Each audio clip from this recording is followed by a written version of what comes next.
अनजानी राहों पर वीर ही आगे बढ़ा करते हैं, कायर तो परिचित राह पर तलवार चमकाते हैं। दोस्तों, ये कहना था नेपोलियन बोनापार्ट का और मैं आपको सुनाने जा रहा हूँ उसी की कहानी। तकलीफ़ें हम सभी की ज़िंदगी में आती हैं। हम में से कुछ लोग तकलीफ़ों का मुकाबला करते हैं और कुछ लोग हार मान लेते हैं।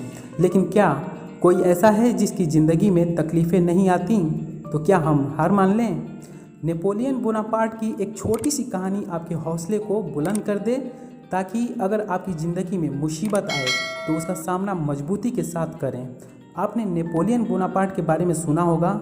नेपोलियन बोनापार्ट फ्रांस का एक बहादुर, निडर और महान शासक था, जिसको इतिहास के पन्नों पे संसार के एक महान विजेता और सेनापति के तौर पर लिखा गया है।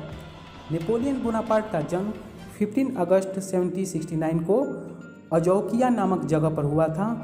पिता का नाम था कार्लो बोनापार्ट और मां का नाम था लेटिजिए रोमोनिलो। नेपोलियन बोनापार्ट का विवाह मैरी लुइस के साथ हुआ था। नेपोलियन बोनापार्ट का कहना था कि असंभव शब्द सिर्फ बेवकूफ़ों के शब्दों में पाया जाता है। नेपोलियन बोनापार्ट ने अपनी ज़िंदगी में बहुत से असंभव कामों को संभव कर दिखाया था। नेपोलियन बोनापार्ट को जोखिम भरे कामों को करना अच्छा लगता था। एक समय की बात है जब नेपोलियन बोनापार्ट किसी युद्ध को करने के लिए अल्प्स पहाड़ को पार करके जाना था। नेपोलियन बोनापार्ट के सिपाहियों ने अल्प्स पहाड़ की ऊंचाई और उसके कठिन रास्तों के बारे में सुना था और सबको मालूम था कि अल्प्स पहाड़ को पार करना नामुमकिन था। जब नेपोलियन बोनापार्ट युद्ध के लिए निकला तो उसको रास्ते में एक बुजुर्ग औरत मिली, जिसने नेपोलियन बोनापार्ट को कहा कि वो अपने सैनिकों को लेकर वापस लौट जाए, क्योंकि आज तक अल्प्स पहाड़ को पार करने की जिसने भी कोशिश की है वो जिंदा नहीं बचा है।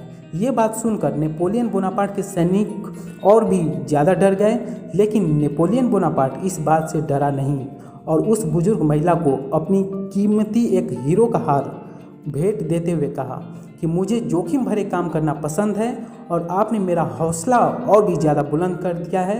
अगर मैं अल्प्स पर्वत को पार कर लेता हूँ और ज़िंदा लौट के आता हूँ तो आप ये बात सभी को ज़रूर बताना। बुजुर्ग औरत नेपोलियन बोनापार्ट की बातों को सुनकर बहुत ही ज़्यादा प्रभावित हुई और उसने नेपोलियन बोनापार्ट को आशीर्वाद भी दिया कि तुम ज़रूर अल्प्स पर्वत को पार करके अपने मकसद में कामयाब होगे। लेकिन सैनिकों को कौन समझाता और उन लोगों ने आगे बढ़ने से इनकार कर दिया। नेपोलियन बोनापार्ट ने सभी सैनिकों को अपने पास बुलाया और पूछा कि क्या किसी ने अल्प्स पहाड़ को पहले कभी देखा है। सभी सैनिकों ने कहा कि उन्होंने पहले अल्प्स पहाड़ को नहीं देखा है।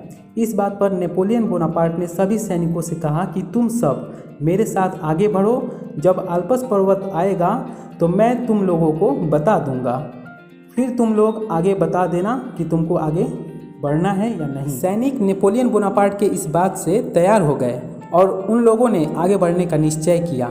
3 से 4 दिन चलने के बाद सैनिकों को एक पहाड़ दिखाई दिया तो उन लोगों ने नेपोलियन बोनापार्ट से पूछा कि क्या यही अल्प्स पर्वत है। नेपोलियन बोनापार्ट ने कहा कि नहीं, ये वो पर्वत नहीं है, ये तो छोटा सा एक पहाड़ है। इस पहाड़ को पार करने के बाद इससे करीब 1.5 गुना ज़्यादा बड़ा एक और पहाड़ आएगा, वही अल्प्स पहाड़ है। ये सुनकर नेपोलियन बोनापार्ट की सेना आगे बढ़े। उस पहाड़ को पार करने के बाद वो सभी एक बड़े से मैदान में पहुँचे जहाँ सिर्फ मैदानी इलाका था।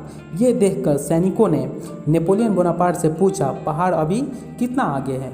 ये सुनकर नेपोलियन बोनापार्ट हंसा और बोला, किस अल्प्स पहाड़ की बात कर रहे हो? अल्प्स पहाड़ को तो हम लोगों ने पार कर लिया। ये सुनकर सैनिक आश्चर्य से भर गए। उनको विश्वास ही नहीं हुआ कि उन लोगों ने इतनी आसानी से अल्प्स पहाड़ को पार कर लिया। नेपोलियन बोनापार्ट के उठाए गए इस कदम से उसके सैनिकों का हौसला और भी ज़्यादा बुलंद कर दिया और उसका नतीजा ये हुआ कि नेपोलियन बोनापार्ट वो युद्ध भी नहीं हारा। नेपोलियन बोनापार्ट को अपने ऊपर पूरा विश्वास था और यही कारण था उसको अपने जीवन में बहुत बड़ी सफलता मिली, जिसने उसको एक सिपाही से फ्रांस का सम्राट बना दिया। नेपोलियन बोनापार्ट की लंबाई कम थी और इसीलिए उसको लिटिल कॉर्पोरल भी कहा जाता है, लेकिन अपने बुलंद हौसलों के कारण उसने जिस ऊंचाइयों को छुआ उसको चुनौती देना भी किसी बहादुरी योद्धा के लिए आसान नहीं था। और दोस्तों, वीडियो के अंत में एक बात और कहना चाहता हूँ कि इंसान की फिजिकलिटी हार्डली मैटर करती है।